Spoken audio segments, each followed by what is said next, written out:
There are many lessons from the women's suffrage movement that we've long forgotten because they don't fit into our modern narratives or into a political agenda. But it's precisely because we've forgotten these lessons that women still struggle to achieve equality with men. So the first lesson I want to talk about is a mistake we commonly make. Today, we call it women's suffrage, but that's wrong. It's woman's suffrage. Now that may sound like a trivial distinction, but it isn't. The suffragettes used the word woman in order to recognize that each woman is a whole and complete individual in her own right. They fought against the idea that a woman was inferior and less than a man. So for her security, she needs to be part of a group of women or attach herself to a man. The suffragettes also used the word woman to recognize the equality of a man and a woman, especially of a husband and wife. At the time, the legal doctrine of coverture said that once a woman married, she no longer had an independent legal identity. And any property she owned prior to the marriage, well, she had to turn that over to her husband to control. Coverture made women dependent and vulnerable, and it's this legally imposed vulnerability that women's rights advocates set out to correct. One of the first voices was that of Abigail Adams. In the months leading up to the Revolutionary War, she wrote to her husband, John Adams, "I desire that you would remember the ladies and be more generous and favorable to them than your ancestors. Do not put such unlimited power into the hands of the husbands. Remember, all men would be tyrants if they could. If particular care and attention is not paid to the ladies, we are determined to foment a rebellion and will not hold ourselves bound by any laws in which we have no voice or representation." Obviously, her words were not heeded. So in 1848, the first Women's Rights Convention was held in Seneca Falls, New York. Through this convention, Elizabeth Cady Stanton emerged as one of the leading women's rights advocates of the era. She was the primary author of the convention's Declaration of Sentiments, which she modeled after the Declaration of Independence. We hold these truths to be self-evident, that all men and women are created equal, that they are endowed by their Creator with certain inalienable rights, that among these are life, liberty, and the pursuit of happiness, that to secure these rights, governments are instituted deriving their just powers from the consent of the governed.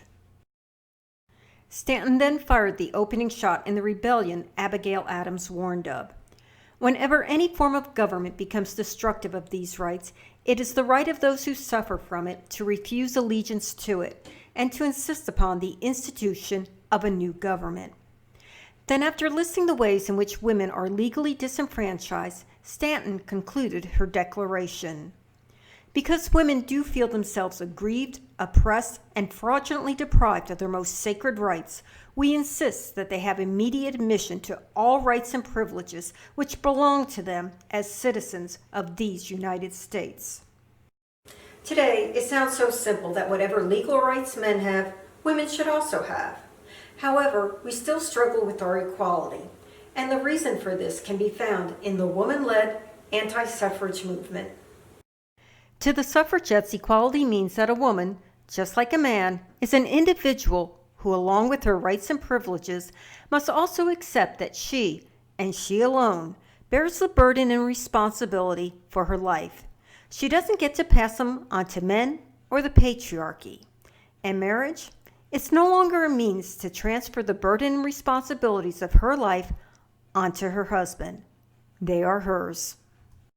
Even to today's woman, this can be a pretty shocking belief, so you can imagine how radical it sounded to the women of the era.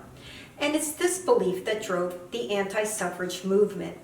This movement was led by upper-class women who said, "I like my life the way it is. I like that my husband bears the burden and responsibility.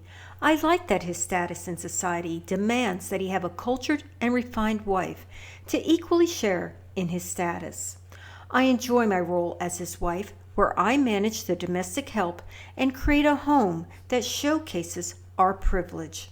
My marriage liberated me from the drudgeries and hardships of life and elevated me to a life of leisure where I spend my days in the pursuit of happiness."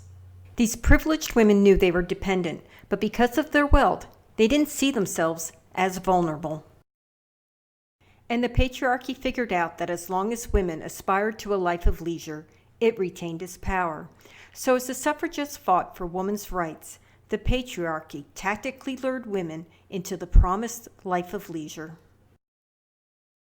Ironically, the first generations of women born with legal rights bought into the patriarchy scheme.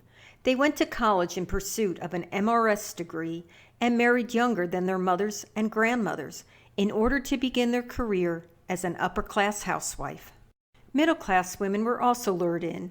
New household appliances promised to take the drudgery out of housework and give even the average housewife more leisure time. As time went on, the reality of the scheme hit hard. A life of leisure didn't give a woman a sense of purpose or bring her personal fulfillment. So the suburbs were full of unhappy upper-class housewives. A few years later, inflation and a bad economy drove millions of housewives back into the workforce. Divorce created a slew of single mothers. But because so many of these women either dropped out of college or graduated with a degree designed to give them culture and refinement, they didn't have any employable skills, so they worked in low-wage jobs. Consequently, households headed by women continued to suffer from low income. Now, the women's liberation movement wanted to cast us all as victims of the patriarchy. But the truth is, a lot of the responsibility lay with us because we didn't listen to the suffragettes who warned. Dependency always creates vulnerability. In 1892, Elizabeth Cady Stanton delivered a speech before Congress called Solitude of Self. She used this speech to drive home the point that each woman is an individual, and she alone is responsible for her life. The strongest reason for giving women all the opportunities for higher education, for the full development of her faculties, forces of mind and body, for giving her the most enlarged freedom of thought and action, a complete emancipation from all forms of bondage, of custom, dependence, superstition, from all the crippling influences of fear, is the solitude and personal responsibility of her own individual life. Her speech delivered a heavy dose of reality to women of all generations. No matter how much women prefer to lean to be protected and supported, nor how much men desire to have them do so, they must make the voyage of life alone. In the tragedies and triumphs of human experience, each moral stands alone. Whatever the theories may be of woman's dependence on man, in the supreme moments of her life, he cannot bear her burdens. Alone, woman must meet the horrors of the situation. No one can share her fears or mitigate her pangs. The talk of sheltering woman from the fierce sterns of life is the sheerest mockery, for they beat on her from every point of the compass, just as they do on man, and with more fatal results. For he has been trained to protect himself, to resist, to conquer. Such are the facts in human experience, the responsibilities of individual, rich and poor, intelligent and ignorant, wise and foolish, virtuous and vicious, man and woman. It is ever the same. Each soul must depend wholly on itself. So let's remember this important lesson from the women's suffrage movement. A woman is a whole and complete individual. She asserts her rights and privileges. She bears her burdens and responsibilities, and she acts on her equality.